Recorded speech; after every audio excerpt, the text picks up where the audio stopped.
আমি মঞ্চের নেতাদেরকে বলছি, যাদের হাত আছে দাঁড়ান, যাদের হাত আছে দুই হাত তুলেন, সোজা করেন। মঞ্চে যেসব নেতারা আছেন তাদেরকে বলছি, আমি বয়সে বড়, বরকত হবে ইনশাআল্লাহ, গলাটা ঝাড়া দেন। এই কিনা ঝাড়া দিয়ে হবে নাই, দলুয়া পর্যন্ত দিবা হবে, ঝাড়া দেন। এইবার বলেন লিল্লাহি তাকবীর, নারায়ে তাকবীর। কোরআন হাদিস যেখানে,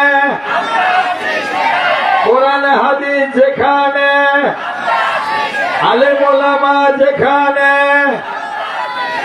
নারায়ে তাকবীর, নারায়ে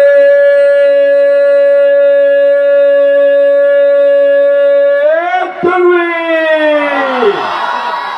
আলহামদুলিল্লাহি রাব্বিল আলামিন।